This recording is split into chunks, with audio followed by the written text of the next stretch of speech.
اب جب یہ معاملہ دیکھا تو انہی دنوں حج آیا تو خلیفہ منصور حج پر چلا گیا. اب وہاں اس کو کچھ مسائل پوچھنے تھے تو اس نے معلوم کیا تو بتایا گیا کہ یہاں کے جو فقیہ ہیں وہ امام مالک. ان سے کچھ سوالات کیے، جوابات خلیفہ منصور کو بہت اچھے لگے. اب اس نے محسوس کیا کہ اگر امام ابو حنیفہ کے مقابل میں کسی کو لا سکتا ہوں تو امام مالک ہے. تو امام مالک رحمت اللہ علیہ سے کہنے لگا کہ اللہ کی قسم آپ اس وقت لوگوں میں سب سے زیادہ دانش مند اور زیادہ علم والے ہیں. تو امام مالک نے فرمایا اللہ کی قسم امیر المؤمنین ایسا ہے ہی نہیں. تو خلیفہ منصور کہنے لگا کہ نہیں، ضرور آپ بہت دانش مند اور سب سے بڑے عالم ہیں، مگر آپ اپنے آپ کو چھپاتے ہیں. اگر میں زندہ رہا تو آپ کے اقوال یعنی کہ اجتہادی مسائل قطعاً لکھوا کر رہوں گا اور تمام صوبوں میں بھیج کر حکم کروں گا کہ لوگ اسی کے مطابق عمل کریں. تو امام مالک رحمت اللہ علیہ انہوں نے فوراً جواب دیا کہ امیر المومنین آپ ہرگز ایسا نہ کیجئے گا. دیکھیں مسلمانوں کے پاس مختلف علماء کے اقوال پہلے ہی پہنچ چکے ہیں، وہ احادیث سن چکے ہیں، روایات ان کو مل چکی ہیں، تو جو کچھ لوگوں تک پہنچ چکا ہے ان کو اسی پر عمل پیرا ہونے دیں، اسی بنا پر ان کو آگے چلنے دیں. جس علاقے کے باشندوں نے جو باتیں اختیار کر لیں ان کو ان کے حال پر چھوڑ دیں. میرے اقوال لکھوا کر ان تک نہ پہنچانے کی آپ کوشش کریں. اب جب یہ بات آئی اور امام مالک رحمت اللہ علیہ نے یہ جواب دیا تو وہ سمجھ گیا کہ یہ بھی میرے قابو میں آنے والے نہیں. اب امام مالک رحمت اللہ علیہ حجاج بن ارطاد کی طرح تو تھے نہیں کہ فوراً کہہ دیتے کہ بادشاہ سلامت حاضر، ابو حنیفہ نے تو عقل مندی نہیں کی لیکن میں عقل مند ہوں، انسان ہوں. اب جب اس کو پتا چلا کہ یہ بھی قابو نہیں آئے تو حج سے واپس آیا بغداد میں. تو آ کر وہاں پر اس نے چاہا کہ اب میں دوبارہ امام ابو حنیفہ سے تعلقات استوار کروں. اب قرائن سے معلوم ہوتا ہے کہ یہ 148 ہجری کے آس پاس کا واقعہ ہے. تو امام ابو حنیفہ رحمت اللہ علیہ کو خلیفہ منصور نے بلایا اور ان کے پاس بلانے کے ساتھ ساتھ مزید 3 علماء کو بھی بلوایا. ایک طرف تو امام صاحب کے علم سے متاثر تھا لیکن دوسری طرف یہ تاثر بھی دینا چاہتا تھا کہ فقط آپ نہیں ہیں اور علماء بھی ہیں. ٹیکٹکس ہوتے ہیں نا اگلے کو قابو کرنے کے، تو اس نے آزمائے. اب ان کے اندر امام سفیان ثوری رحمت اللہ علیہ، امام مصر بن قدام رحمت اللہ علیہ، امام شریک رحمت اللہ علیہ اور امام ابو حنیفہ رحمت اللہ علیہ، ان چاروں کو بلوایا. اب یہ چاروں نماز کے بعد مسجد میں اکٹھے تھے تو پولیس پہنچ گئی کہ خلیفہ صاحب نے بلوایا امیر المومنین نے، تو چلو یہ چل پڑے کہ حکم ہے کیا کریں. راستے میں ایک جگہ رکے، چلتے چلتے امام ابو حنیفہ رحمت اللہ علیہ نے فرمایا کہ میں اپنی فراست سے بتاؤں کہ معاملہ کیا ہوگا. میں کہا بتاؤ. فرمایا کہ دیکھو میں ایسی تدبیر کروں گا کہ اپنے آپ کو عہدہ قضا سے بچا لوں گا. حکومت آپ کو جج بنانا چاہ رہی ہے، قاضی بنانا چاہ رہی ہے اور یہ حضرات بچنا چاہ رہے ہیں. میں ایسی تدبیر کروں گا کہ اپنے آپ کو بچا لوں گا. سفیان ثوری بھاگ جائیں گے اور مصر بن قدام اپنے آپ کو دیوانہ بنا لیں گے، شریک پھنس جائیں گے اور یہ قاضی بن جائیں گے کیونکہ ان کے پاس کوئی چارہ ہی نہیں ہوگا. اب یہ معاملہ ہوا، خیر چلتے رہے. تو راستے میں ایک جگہ پہنچ کر امام سفیان ثوری رحمت اللہ علیہ نے فرمایا کہ مجھے قضاء حاجت کی ضرورت ہے. تو پولیس والوں نے کہا ٹھیک، بہت اچھا. تو ایک پولیس والا ان کے ساتھ چلا گیا. وہ ایک جگہ پہنچے تو پولیس والے نے منہ کو دوسری طرف کیا تو انہوں نے دیکھا کہ قریب ہی وہاں دریا ہے. تو یہ فوراً وہاں سے دوڑے اور دریا پہ ایک کشتی موجود تھی تو ان کو کہنے لگے مجھے کشتی میں بٹھا لو ورنہ میں ذبح کر دیا جاؤں گا. ان کا اشارہ نبی علیہ الصلوۃ والسلام کی اس حدیث مبارکہ میں تھا کہ من جعل قاضیا بین الناس فقد ذبح بغیر سکین، کہ جو شخص لوگوں کے درمیان قاضی بنا دیا گیا اسے بغیر چھری کے ذبح کر دیا گیا. تو اشارہ اس طرف تھا. تو یہ بات سن کر ملاح نے امام سفیان ثوری رحمت اللہ علیہ کو اپنی کشتی میں چھپا لیا.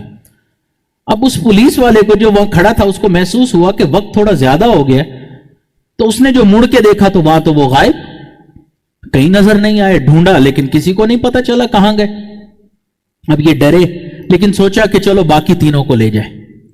باقی تینوں کو جب خلیفہ منصور کے سامنے پیش کیا تو وہاں جیسے ہی دربار میں پہنچے تو مصر بن قدام رحمت اللہ علیہ سیدھا خلیفہ منصور کے پاس, بغیر کسی کوئی بادشاہی پروٹوکول کے, ہر چیز چھوڑ چھاڑ کے, جیسے کوئی دیوانہ انسان ہوتا ہے. بادشاہ سلامت, کیا حال ہے آج کل آپ کا, اور میرے بغیر آپ کا کیا حال ہے, آپ کی اولاد کا کیا حال ہے, نوکر چاکروں کا کیا حال ہے, اور جانوروں کا حال تو آپ بتائیں نا کیسا ہے. بادشاہ حیران, اس بندے کو میں قاضی بنانا چاہ رہا ہوں اور یہ ایسا معاملہ کر رہا ہے. اب یہاں ایک بات آ گئی, لیکن بات مختلف ہے, لیکن سنا دیتا ہوں, امید ہے آپ حضرات شوق ذوق سے سنیں گے.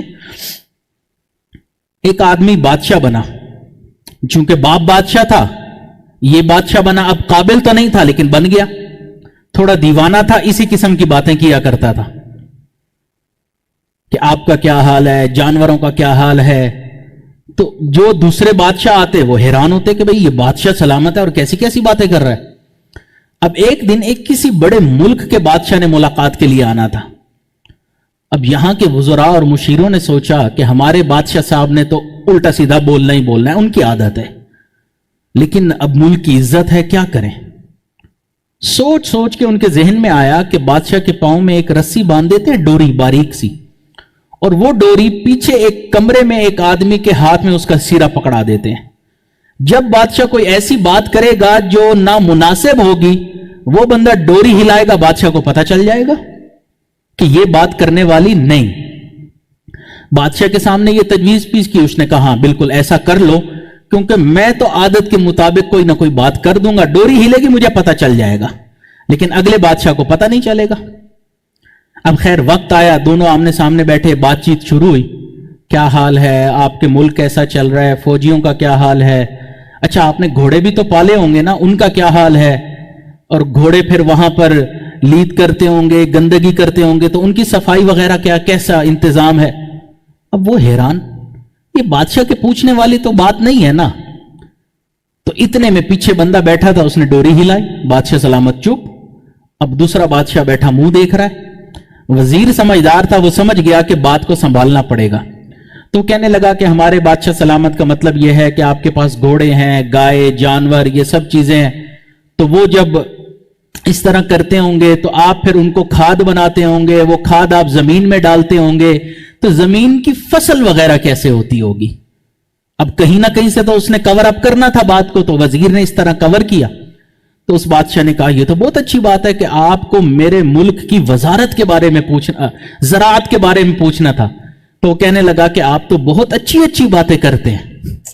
تو یہ آگے سے کہنے لگا باتیں تو میں اور بھی اچھی اچھی کرتا ہوں, انہوں نے ڈوری باندھی ہوئی.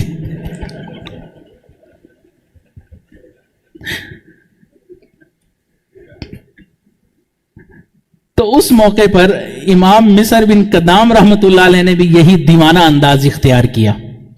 اب بادشاہ حیران کہ میں اس بندے کو قاضی بنانا چاہ رہا ہوں اور یہ بندہ اس طرح کی باتیں کر رہا ہے. تو اس نے خود ہی کہہ دیا کہ مجھے لگتا ہے ان کا ذہنی توازن خراب ہے, لہذا مجنون کو قاضی نہیں بنایا جا سکتا, اور ان کو دربار سے نکال دیا. وہ تو خود چاہتے تھے کہ مجھے نکال دیا جائے. پھر امام ابو حنیفہ رحمت اللہ علیہ سامنے کھڑے تھے. اس نے کہا کہ امام صاحب میں آپ کو قاضی بناتا ہوں.